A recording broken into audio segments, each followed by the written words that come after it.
ان کی جب فرشتے روح قبض کرتے ہیں تو فرشتے انہیں اس وقت کہتے ہیں ہاں بھائی کیسا تھا تمہارا ایمان، کیا معاملات تھے تمہارے؟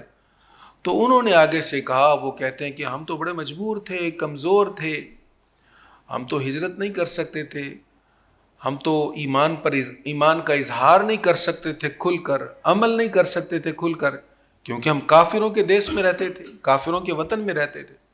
تو فرشتے انہیں کہتے ہیں کہ الم تکن ارض اللہ واسعہ، کیا اللہ کی زمین وسیع نہیں تھی؟ کیا اللہ کی زمین صرف یہی تھی؟ یہ پہاڑوں کے بیچ جو وادی ہے مکہ معظمہ، کیا یہی اللہ کی زمین تھی؟ یہاں پر اگر کفار کا تسلط تھا تو اس کو چھوڑ کر تم کہیں اور نہیں جا سکتے تھے، تم نے کیوں نہیں چھوڑا؟ اب اس آیت میں ان لوگوں کو ظالمی انفسہم ان کے بارے میں فرمایا گیا کہ وہ اپنی جانوں پر ظلم کرنے والے تھے۔ کہاں کے رہنے والے؟ مکہ معظمہ کے رہنے والے۔ جب ان پر ہجرت فرض تھی، یہ اب کی بات نہیں ہے نا، اب تو مکہ معظمہ فتح ہو گیا نا، تو فتح مکہ کے بعد مکہ معظمہ میں رہنا اور وہاں کے آداب کو بجا لاتے ہوئے رہنا یہ بہت بڑی سعادت ہے۔ اللہ ہم سب کو نصیب فرمائے، اور زہ نصیب اللہ ہمیں حج کے ایام میں وہاں رہنا نصیب فرمائے، حج بیت اللہ شریف کی سعادت نصیب فرمائے۔ تو اس وقت جب رسول اللہ صلی اللہ علیہ وسلم وہاں سے چلے گئے، حضور نے ہجرت فرمائی اور مکہ معظمہ کو چھوڑا اور مدینہ طیبہ چلے گئے، کیوں؟ ایمان کی حفاظت کے لیے۔ جب وہاں ایمان کی حفاظت مشکل تھی، جب ارکان اسلام پر، شعائر اسلام پر عمل کرنا ممکن نہیں تھا، ناممکن تر بنا دیا گیا تھا، مشکل تر بنا دیا گیا تھا، اب ہجرت فرض تھی، تو ایسے میں وہاں رہنا، اگرچہ کعبہ شریف وہی ہے، مقام ابراہیم وہی ہے، لیکن جب عمل کرنا، اسلام پر چلنا مشکل کر دیا گیا، اب یہاں رہنا جائز نہیں تھا، اب ہجرت فرض تھی۔ تو انہیں کہا گیا کہ اب جب تم یہاں پر رہ رہے ہو تو تم اپنی جانوں پر ظلم کر رہے ہو۔ کیوں؟ اس لیے مسلمان تھوڑے سے ہیں، مٹھی بھر مسلمان ہیں، چند سو ہیں، تو تمہیں چاہیے تھا کہ اپنا وزن مسلمانوں کی طرف ڈالتے۔ اسلام کو تمہاری حمایت کی ضرورت ہے اور تم اپنی بچت کر رہے ہو، تم اپنی ٹریڈ دیکھ رہے ہو، اپنی تجارت دیکھ رہے ہو، ایک یہ وجہ تھی۔ اور دوسری وجہ یہ تھی کہ تم مکہ معظمہ میں رہ کر کفار کی حوصلہ افزائی کر رہے ہو۔ ان کا جو نظریہ تھا کہ ہم سب متحد ہو کر یہ بزنس کر رہے ہیں، یہ تجارت کر رہے ہیں، ہمیں چھیڑا نہ جائے، تم اگر مسلمان ہو ٹھیک ہے، اپنے طور پر اپنے گھروں میں جو کرنا ہے کرو، ہمارے بتوں کو برا نہ کہو، ہمارے معاملات میں مداخلت نہ کرو، ہمارا جو طرز زندگی ہے، طرز تجارت ہے، بزنس ہے، اس میں تم، یعنی جس کو ہم آج کی زبان میں نظام مصطفیٰ کہتے ہیں، وہ کہتے تھے نظام مصطفیٰ نافذ نہ کرو، اپنے گھروں میں جو کرتے ہو کرتے رہو عبادت۔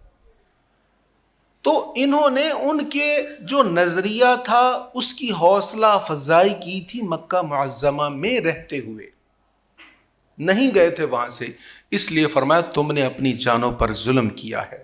وہ اپنی جانوں پر ظلم کرتے تھے۔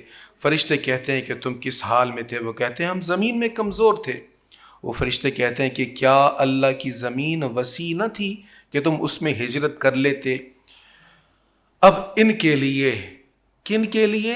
جو مکہ معظمہ میں رہ رہے ہیں، نمازیں چھپ چھپ کر پڑھ رہے ہیں، عبادت کر رہے ہیں، لیکن جو اسلامی نظام کا نفاذ ہے اس میں اپنا حصہ نہیں ڈال رہے، اس کے اگینسٹ جو تہذیب ہے، جو نظریہ ہے، اس کے حصہ دار بن رہے ہیں، اپنا وزن وہاں ڈال رہے ہیں۔ ان کے بارے میں فرمایا یہ وہ لوگ ہیں جن کا ٹھکانہ دوزخ ہے، اور وہ کیسا برا ٹھکانہ ہے۔ انہیں کہا گیا تمہارا ٹھکانہ دوزخ ہے۔ تو جو شروع میں نے بات عرض کی، اگرچہ مصلحت کا حکم ہے، مصلحت کی اجازت ہے، لیکن جہاں بات کفر و اسلام کی ہو، یہاں بھی اگر مصلحت کو اختیار کیا جائے، اور بلکہ ایسے موقع پر اپنا وزن کفر کی طرف رکھ دیا جائے، تو اب اس کی سخت وعید ہے۔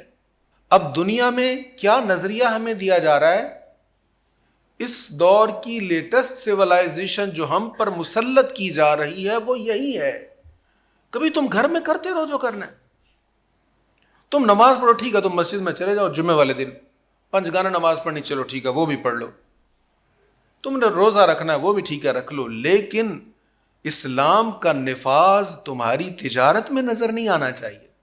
اسلام کا نفاذ تمہارے اداروں میں نظر نہیں آنا چاہیے, تمہاری تقاریب میں نظر نہیں آنا چاہیے, تمہاری وضع میں, تمہارے لباس میں نظر نہیں آنا چاہیے. اسلام جو ہے یہ صرف ہمیں عبادت کے طور طریقے نہیں سکھاتا, اسلام پورا طرز زندگی ہمیں دیتا ہے. ولادت سے لے کر وفات تک زندگی کیسے گزارنی ہے یہ سارا ہمیں اسلام کا نظام دیتا ہے, جسے نظام مصطفیٰ کہا جاتا ہے. اب دنیا ہماری نمازوں کے خلاف نہیں ہے, وہ نظام مصطفیٰ کے خلاف ہے کہ نظام کہیں نافذ نہ ہو جائے. اور جنہوں نے اپنا وزن اس نظام کی مخالفت میں ڈالا, ان کو اگرچہ مکہ معظمہ میں رہ رہے تھے, ان کو کہا گیا یہ وہ لوگ ہیں جن کا ٹھکانہ دوزخ ہے, اور وہ کیسا برا ٹھکانہ ہے. اب یہ وعید ان کے لیے نازل ہو گئی جو ہجرت کر سکتے تھے لیکن نہیں کی, جن کے پاس استطاعت تھی, جو جا سکتے تھے مکہ معظمہ چھوڑ کر لیکن نہیں گئے, اور جو جانا چاہتے تھے لیکن جا نہیں سکتے تھے, ان کے لیے وعید نہیں ہے. ان کے لیے ایسی کوئی سخت بات نہیں ہے کہ ان کا ٹھکانہ دوزخ ہے. اگلی آیات میں ان کے بارے میں ارشاد ہو رہا ہے, مگر جو واقعی کمزور ہوں, الا المستضعفین, مگر جو واقعی کمزور ہوں, مردوں, عورتوں اور بچوں میں سے, جو کسی خفیہ تدبیر پر قدرت نہ رکھتے ہوں اور نہ راستہ جانتے ہوں, سو یہ وہ لوگ ہیں کہ اللہ عن قریب ان سے درگزر فرمائے گا, اور اللہ بہت معاف کرنے والا, نہایت بخشنے والا ہے. جو کمزور ہوں, چاہے وہ مرد ہیں, عورتیں ہیں, بچے ہیں, ہجرت نہیں کر سکتے, اور ان کے پاس کوئی ہیلہ بھی نہیں ہے, کوئی تدبیر بھی نہیں ہے, کوئی ذریعہ بھی ایسا نہیں ہے کہ کسی طرح وہ وہاں سے نکل سکیں, بالکل وہ پابند ہوئے پڑے, مجبور ہوئے پڑے, یا اس طرح آپ کہیں کہ مکہ معظمہ میں قید ہوئے پڑے ہیں, چاہتے ہیں ہجرت کرنا لیکن ہجرت کرنے پر قادر نہیں ہے, ان کے لیے معافی ہے. اچھا, جب یہ آیات نازل ہوئیں تو حضور صلی اللہ تعالیٰ علیہ وآلہ وسلم کے ایک صحابی تھے جن کا نام ہے جندہ بن ضمرہ یا عیس بن ضمرہ. یہ بوڑھے تھے, یہ بھی ہجرت کرنا چاہتے تھے لیکن کمزور تھے, نہایت ضعیف تھے. اب یہ طویل سفر تھا مکہ معظمہ سے مدینہ منورہ. اب تو 5 گھنٹے اگر بس میں سفر کرنا پڑ جائے تو ہم کہتے ہیں جی بڑا سفر تھا. ان سے پوچھو جن کو کئی دن اونٹنی پر سفر کرتے گزر جاتے تھے. اب پھر ٹرین کی اتنی زبردست سہولت آ گئی, پھر بھی لوگ کہتے ہیں یار سفر تو ہے نا جی, چلو ایک بار ہو جائے, 2 بار نہ ہو, کچھ اس طرح کی تدبیر کریں ہم. تو ہمیں یہ مختصر ترین سفر مشکل لگتا ہے, لیکن وہ سفر واقعی مشکل تھا اس دور میں جو اونٹ پر سفر تھا. کئی دن لگ جاتے تھے وہاں پر, اور صحت مند توانا شخص ہی وہ سفر کر سکتا تھا. معذور لوگ سفر نہیں کر سکتے, یا جن کو کوئی مرض ہوتا تھا وہ سفر نہیں کر سکتے تھے. حضور صلی اللہ علیہ وسلم کی پیاری والدہ ماجدہ, ہماری مائیں ان کی عظمت پہ قربان, ہمارا سب کچھ ان کی شان, ان کی عظمت پر قربان.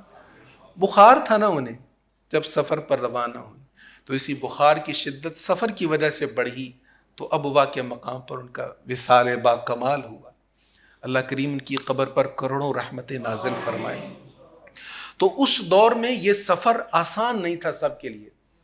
تو یہ صحابی حضرت جندہ یا عیس بن جندہ یہ کہنے لگے, عیس بن ضمرہ یہ کہنے لگے کہ یہ حکم تو بڑا سخت نازل ہو گیا ہے کہ جو نہیں ہجرت کرے گا اس کے لیے ٹھکانہ دوزخ ہے.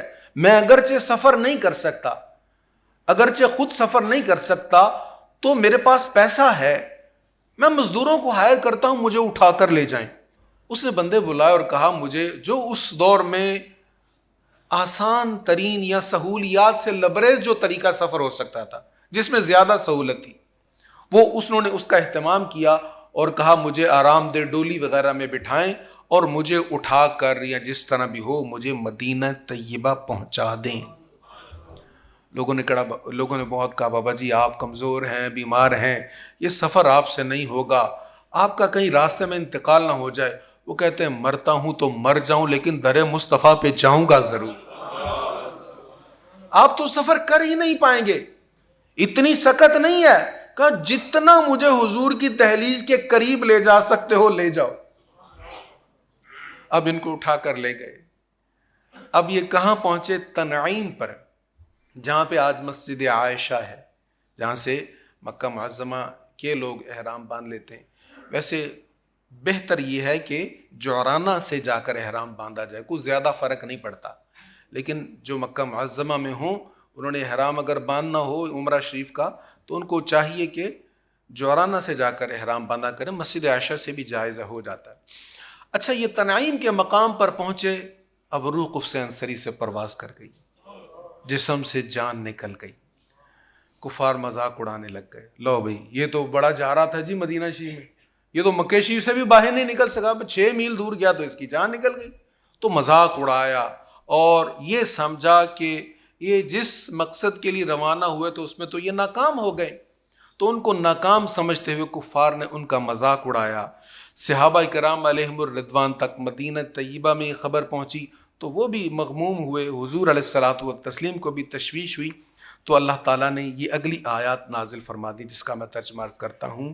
اور جو اللہ کی راہ میں ہجرت کرے گا وہ زمین میں بہت جگہ اور وسعت پائے گا، اور جو اب بالخصوص یہ ان کے متعلق حضرت جندہ بن ضمرہ یا عیس بن ضمرہ کے متعلق یہ اگلا حصہ ہے، اور جو اپنے گھر سے اللہ اور اس کے رسول کی طرف ہجرت کرتا ہوا نکلے پھر اس کو موت پالے تو بے شک اس کا اجر اللہ کے ذمہ کرم پر ثابت ہو گیا،